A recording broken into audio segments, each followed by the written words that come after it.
दोस्तों नमस्कार, मैं हूं दीपक हिमांशु और आप देख रहे हैं text book super coaching. UP में बीईओ की भर्ती आई है। ये क्या है, क्या इसमें कैसे आप अप्लाई कर सकते हैं, खास करके बीएड वालों के लिए कितना बड़ा मौका है। आप टीचर्स की काफी लोग तैयारी कर रहे हैं, उससे भी बेहतर चीज आपके लिए ये कैसे है, इसके एक एक बात मैं आपको बताऊंगा। नोटिफिकेशन पर भी इसकी हम आपको क्लियर जानकारी देंगे। तो 360 पदों पर यूपी बीईओ भर्ती आई है। और पहली बात तो आपको ये जो है राजपत्रित अधिकारी जो है बनने का एक बहुत बेहतरीन मौका होता है और आप में से ही कोई ना कोई बन के जाएंगे।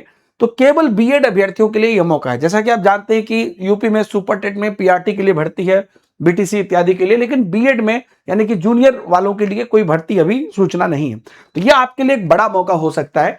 ब्लॉक स्तर पर आप शिक्षा के कंप्लीटली करता धरता होंगे, एक एक चीज आपके हाथ में होगी। इसको खंड शिक्षा अधिकारी बोलते हैं। और जो ये पूरी अथॉरिटी है ब्लॉक लेवल पर, ये बहुत बेहतरीन बड़े लेवल पर आपके अंतर्गत ये रहेगी।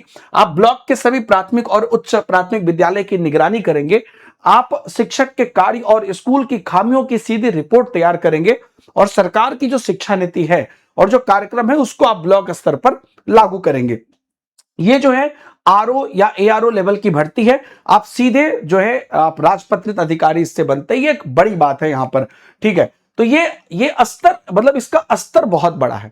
इसके अगर हम बात करते हैं तो प्राथमिक शिक्षक भर्ती सुपर टेट की तुलना में सीटें तो कम है, लेकिन इसका रुतबा, इसका वेतन और बाकी जो चीज है ये बहुत अधिक है। एक बार बनने के बाद एक ऑफिसर ग्रेड वाली आपको फील आएगी। और शानदार आर्थिक सुरक्षा भी आपको है। पे बैंड जो इसका है 9,300 से 34,800 तक है। ग्रेड पे 4,800 और इन हैंड सैलरी आपका लगभग 75,000 रुपए प्रति महीने के लिए है। आपने कई न्यूज चैनल में इसके लेके या न्यूज़पेपर में नोटिस भी देख ली होगी। कुल स्वीकृत पद जो इसके होते हैं वो 1031 होते हैं, जिसमें कि 672 ऑलरेडी कार्यरत हैं। तो 359 से 360 के लगभग कुल खाली पद है। एक्चुअली पहले 194 खाली पद थे, लेकिन 165 बीओ के प्रमोशन के बाद कुल खाली पद की संख्या अभी बढ़ गई है। नहीं तो इतने नंबर पे भर्ती नॉर्मली नहीं आती है ना। रिक्विजिशन आयोग के पास पहुंच चुका है। तो यहां पर एक और चीज क्या हुआ है, बीएड और समकक्ष शब्द के कारण पिछले भर्ती जो है में अभ्यर्थी कोर्ट चले गए थे। तो इसी कानूनी विवाद के कारण 2025 में यूपीपीएससी ने अधियाचना वापस कर लिया था। अभी अगर आप देखेंगे तो लोक सेवा आयोग ने नियमों में संशोधन किया है, समकक्ष शब्द को हटा दिया है ताकि कोई कंफ्यूजन ना रहे।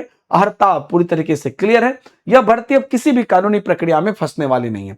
दोस्तों अगर आप ग्रेजुएशन के साथ बीएड किए हैं तो आप इसके लिए पात्र हैं, है ना। शिक्षा शास्त्र में विश्वविद्यालय से जो है आपको बीएड डिग्री यहां पर अनिवार्य इसके अंतर्गत मानी जाती है। बीटीसी, डीएलएड या सिर्फ ग्रेजुएशन बिना बीएड के अगर आप हैं तो आप अप्लाई नहीं कर सकते। मतलब ग्रेजुएशन और बीएड है तो आप कर सकते हैं। आयु सीमा 21 से 40 होनी चाहिए। यूपी के जो ओबीसी, एससी, एसटी हैं उनको 5 वर्ष की छूट है, यानी कि उनको 45 वर्ष तक आयु होगी। इसमें आप देखोगे तो पहला लेवल आपका जो होगा वो प्रीलिम्स होगा, फिर मुख्य परीक्षा होगा, कोई इंटरव्यू नहीं है, डॉक्यूमेंट वेरिफिकेशन तीसरा होगा।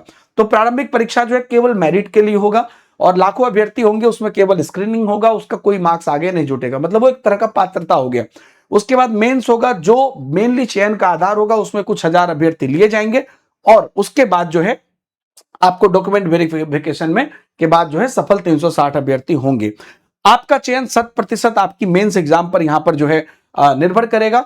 तो प्रीलिम्स में केवल छटनी के लिए किया जाएगा, बहुविकल्पीय होगा, 300 अंक के होंगे और एक ही पेपर होगा जनरल स्टडीज का। मेंस में आपको फाइनल मेरिट बनेगा, उसके आधार पर लिखित परीक्षा होगा, लॉन्ग एंड शॉर्ट आंसर होगा, 400 अंक का होगा। 2 पेपर इसमें होगा, जीएस और सामान्य हिंदी और निबंध। अगर इसको थोड़ा डिटेल में देखें यहां पर, तो फेज 1 जो प्रारंभिक परीक्षा है ये इसमें 120 प्रश्न, 300 अंक, 2 घंटे और 1/3 नेगेटिव मार्किंग है आपको। और यह एक पीसीएस स्तर की परीक्षा है, नेगेटिव मार्किंग ज्यादा है, मतलब 1/3 है। तो तुक्का लगाने से आपको यहां पर बचना होगा ताकि आप मेंस में जा सकें। और मेंस की बात करते हैं तो उसमें जो पेपर 1 है वो आपका समान अध्ययन है, पेपर 2 समान हिंदी और निबंध है। तो पेपर 1 में आपको 200 अंक 3 घंटे होंगे, इसमें सब्जेक्टिव, लॉन्ग शॉर्ट आंसर होगा। और जो पेपर 2 है इसमें 200 अंक होंगे 3 घंटे के, सामान्य हिंदी 100 अंक, इसके अंदर अवपठित गद्यांश, व्याकरण, पत्र लेखन, अंग्रेजी से हिंदी अनुवाद, 700 शब्द के 2 निबंध, साहित्य, संस्कृति, योजना, विज्ञान, पर्यावरण, कृषि इत्यादि आपको रहेंगे। सिलेबस की बात करें तो कोर ह्यूमैनिटीज के जितने भी आपको है, भारतीय संस्कृति या इतिहास, प्राचीन, आधुनिक, राष्ट्रीय आंदोलन सब रहेगा।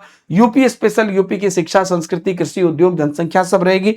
विज्ञान और गणित के अंतर्गत आपको सामान्य विज्ञान, प्रारंभिक गणित, सामान्य बौद्धिक क्षमता, रीजनिंग इत्यादि सब रहेगी।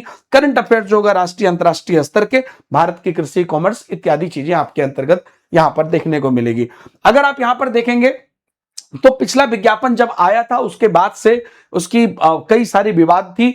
अब जो विज्ञापन है वो आपको अगस्त से सितंबर 2026 के अंतर्गत देखने को मिलेगा इसका नोटिफिकेशन, जिस पर कि आप आगे यहां पर जो है बेहतर तरीके से अपनी सिलेक्शन ले सकते हैं। एक बात मैं बस आपको कहूंगा दोस्तों, ये एक अच्छी भर्ती है और इसमें सिलेक्शन होना थोड़ा सा मेहनत का काम है, लेकिन एक बार सिलेक्शन हो जाने के बाद आपका जीवन बन जाएगा। इसलिए आप इसकी प्रिपरेशन जो है, चूंकि 360 पद हैं, लाखों जो अभ्यर्थी हैं वो इसके अंतर्गत है ना बीएड धारी उम्मीदवार हैं, जो छात्र 2026 में नोटिफिकेशन आने के बाद तैयारी शुरू करेंगे वो रेस से बाहर हो जाएंगे, है ना। तो इसलिए आप जो है यहां पर ये बीओ है, ऐसा नहीं है कि कुछ भी कर लिए और बन गए। तो आप पूरी डेडिकेशन के साथ अपनी तैयारी इसकी शुरू करिए, इसके पैटर्न के आधार पर।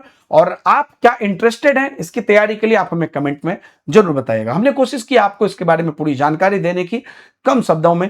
तो उम्मीद करता हूं आपको ये वीडियो पसंद आया होगा। पसंद आया तो वीडियो को लाइक शेयर जरूर करिएगा। ज्यादा जानकारी हमारे टेलीग्राम ग्रुप में आप पा सकते हैं, जिसकी लिंक आपको कमेंट और डिस्क्रिप्शन में मिल जाएगी। Thank you.